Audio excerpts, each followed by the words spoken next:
মমতা বন্দ্যোপাধ্যায়ের বাড়িতে বৈঠকের পর কুণাল ঘোষ জানিয়েছেন যে ফিরহাদ হাকিমের মেয়র পদ ছাড়াতে সম্মতি মমতা বন্দ্যোপাধ্যায়ের, এবং যেটা আরো জানা যাচ্ছে যে অনেকদিন ধরেই অনুমতি চাইছিলেন ববি।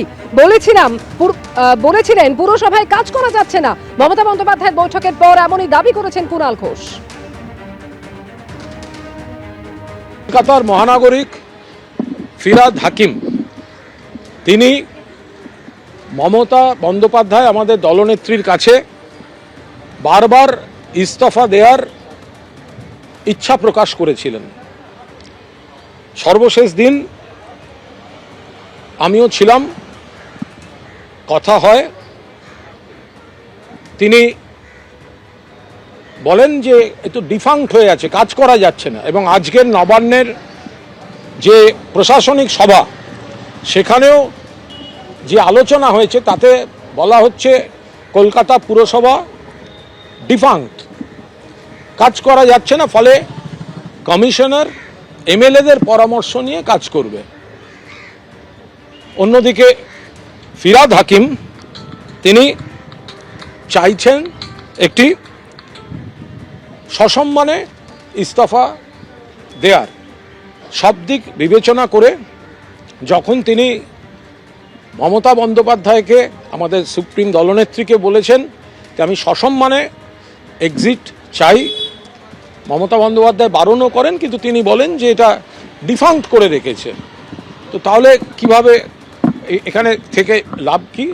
ফলে আজ মমতা বন্দ্যোপাধ্যায়, আমাদের সর্বোচ্চ নেত্রী, সব দিক বিবেচনা করে যে ফিরহাদ হাকিমের সম্মান রক্ষা, কোনো অমর্যাদা যাতে না হয়, এবং একই সঙ্গে পুরসভাকে যে ডিফাঙ্ক্ট করে রেখে কমিশনারকে দিয়ে চালানোর চেষ্টা হচ্ছে, এর প্রেক্ষিতে তাকে মেয়র পদ থেকে ইস্তফা দেওয়ার অনুমতি দিয়েছেন মমতা বন্দ্যোপাধ্যায়।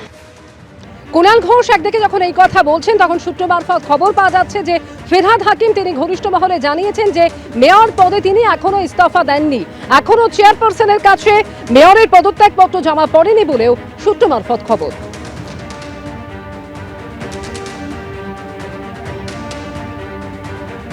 বড় খবরে নজর রাখবো। অভিষেক বন্দ্যোপাধ্যায়ের বাড়িতে পৌঁছে গেলেন ইডির আধিকারিকরা। আরো একবার আপনাদের জানিয়ে রাখবো, ইডির আধিকারিকরা তারা অভিষেক বন্দ্যোপাধ্যায়ের বাড়িতে পৌঁছে গিয়েছেন, এবং এই মুহূর্তে যেটা জানা যাচ্ছে যে প্রাথমিক নিয়োগে দুর্নীতি মামলায় সমনের জন্য তাকে অভিষেক বন্দ্যোপাধ্যায়ের বাড়িতে তারা পৌঁছে গিয়েছেন, এবং সামনের সপ্তাহে তাকে হাজিরার নোটিশ দেওয়া হলো। দেখতে পাচ্ছেন এই মুহূর্তে সেই ছবি, অভিষেক বন্দ্যোপাধ্যায়ের বাড়ির সামনে ইডির অফিসাররা তারা দাঁড়িয়ে রয়েছেন। কালীঘাট রোডের বাড়িতে যারা পৌঁছে গিয়েছেন, ঠিক কি জানা যাচ্ছে এখনো পর্যন্ত?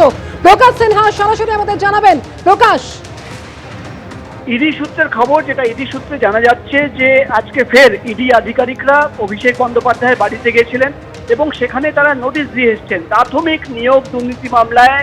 ইডি সূত্রের খবর যে অভিষেক বন্দ্যোপাধ্যায়কে তলব করা হয়েছে সিজিও কমপ্লেক্সের ইডি দপ্তরে। তোমার মনে থাকবে প্রাথমিক নিয়োগ দুর্নীতি মামলায় একাধিকবার অভিষেক বন্দ্যোপাধ্যায়কে এর আগেও তলব করা হয়েছে। তিনি একবার সিজিও কমপ্লেক্সের দপ্তরে গিয়েছিলেন, তাকে জিজ্ঞাসাবাদ করা হয়েছিল, কিন্তু যেটা ইডি সূত্রের খবর ফের নতুন করে তাকে তলব করা হয়েছে প্রাথমিক নিয়োগ দুর্নীতি মামলায়। ইডি সূত্রের খবর যে আজকে ইডির অফিসাররা তার কালীঘাটের বাড়িতে চলে যান এবং সেখানে গিয়ে তাকে নোটিশ সার্ভ করা হয়েছে। এবং যেটা ইডি সূত্রের খবর, এক্স্যাক্ট ডেট এখনো পাওয়া যাচ্ছে না, কিন্তু 14 তারিখ বা 15 তারিখ অর্থাৎ দ্বিতীয় সপ্তাহে, এই দুদিনের মধ্যে একদিন তাকে তলব করা হয়েছে। সেকেন্ড উইকে অভিষেক বন্দ্যোপাধ্যায়কে তলব করা হয়েছে সিজিও কমপ্লেক্সের ইডি দপ্তরে। এবং যেটা ইডি সূত্রের খবর, যেটা ইডির আধিকারিকরা দাবি করছেন, তুমি জানো প্রাথমিক নিয়োগ দুর্নীতি মামলায় তোমার মনে থাকবে যে অভিষেক বন্দ্যোপাধ্যায় তিনি কিন্তু ইডি দপ্তরে গিয়েছিলেন, একাধিক নথি তিনি জমা দিয়েছিলেন, এবং সেই সমস্ত নথি খতিয়ে দেখার পর, এবং যেটা ইডি সূত্রের খবর যে নতুন বেশ কিছু তথ্য সামনে এসছে। তোমার মনে থাকবে প্রাথমিক নিয়োগ দুর্নীতি মামলায় লিপস অ্যান্ড বাউন্সের নাম সামনে এসেছিল, এবং ইডি তরফে যে চার্জশিট জমা করা হয়েছিল, সেই সিবিআই তরফে যে চার্জশিট জমা করা হয়েছিল সেখানে কিন্তু লিপস অ্যান্ড বাউন্সের একাধিক নাম ছিল, অভিষেক বন্দ্যোপাধ্যায়ের নাম দেওয়া হয়েছিল।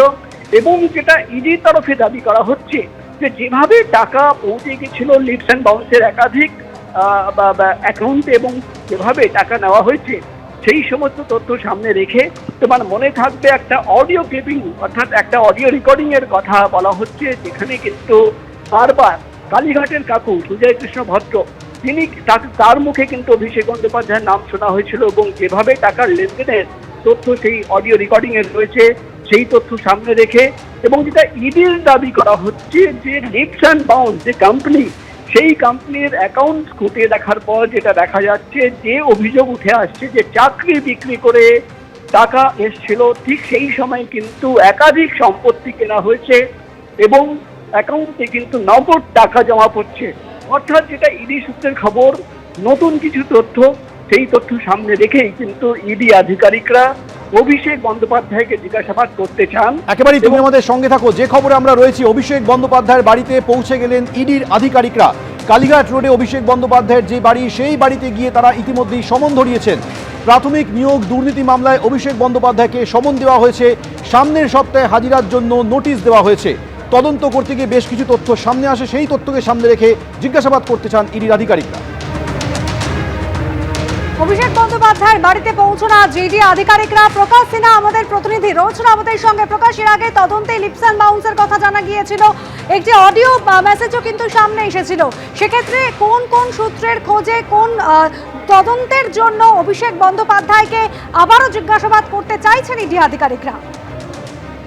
দেখো, তুমি জানো ইডি আধিকারিকরা মূলত মানি লন্ডারিং অর্থাৎ টাকার যে লেনদেন হয়েছে সেই তথ্য সামনে রেখেই কিন্তু তদন্ত করে। অর্থাৎ টাকা, চাকরি বিক্রি করে যে কোটি কোটি টাকা তোলা হয়েছিল বাজার থেকে, চাকরি বিক্রি করে তোমার মনে থাকবে সিবিআই তরফে যে চার্জশিট জমা পড়েছে সেখানে কিন্তু একাধিক অভিযোগ আনা হয়েছিল এবং সেই অভিযোগে একটা অভিযোগ ছিল যে কালীঘাটের কাকু অর্থাৎ সুজয় কৃষ্ণ ভদ্র, তার মাধ্যমে কিন্তু একাধিক এজেন্টরা তারা কিন্তু চাকরি বিক্রি করে যে টাকা পৌঁছে গেছিল তাদের কাছে, সেই টাকা পৌঁছে গেছিল সুজয় কৃষ্ণ ভদ্রের কাছে এবং লিপস অ্যান্ড বাউন্সের অ্যাকাউন্টে। এবং একটি অডিও রেকর্ডিং এর বেশ কিছু ট্রান্সক্রিপশন চার্জশিটের কপিতে ছিল এবং সেখানে যেটা দাবি করা হচ্ছিল যে একাধিক ব্যক্তিদের সঙ্গে বৈঠক করার সময় সুজয় কৃষ্ণ ভদ্র দাবি করছেন যে সাহেব মানবেন না, অর্থাৎ কিভাবে টাকার লেনদেনের তথ্য সামনে ছিল, কত টাকা দিতে হবে, কত টাকায় চাকরি বিক্রি করতে হবে, সেই যাবতীয় রেকর্ডিং এ কিন্তু তথ্য পাওয়া গেছিল। এবং সেই তথ্য সামনে রেখে যখন ইডি আধিকারিকরা দাবি করছেন যে তারা কিন্তু তদন্ত শুরু করেন, এবং যেটা দেখা যাচ্ছে, যেটা ইডির তরফে দাবি করা হচ্ছে, যে দেখা যাচ্ছে যে যেভাবে এই অভিযোগ উঠে আসছে যে সময় একেবারে প্রকাশ, অভিষেক বন্দ্যোপাধ্যায় তার বাড়িতে আমরা দেখতে পাচ্ছি সেই ছবি। ইডির আধিকারিকরা তারা কিছুক্ষণ আগেই পৌঁছে যান, তাকে তলব করা হয়েছে এবং যেটা জানা যাচ্ছে সামনের সপ্তাহেই হাজিরার জন্য তাকে নোটিশ দেওয়া হলো। কালীঘাট রোডের বাড়িতে গিয়ে আজকে তাকে সমন দিয়ে এলেন ইডির আধিকারিকরা। প্রাথমিক নিয়োগ দুর্নীতি মামলায় সমন দেওয়া হলো অভিষেক বন্দ্যোপাধ্যায়কে, সামনের সপ্তাহে তাকে হাজিরার জন্য নোটিশ দেওয়া হয়েছে।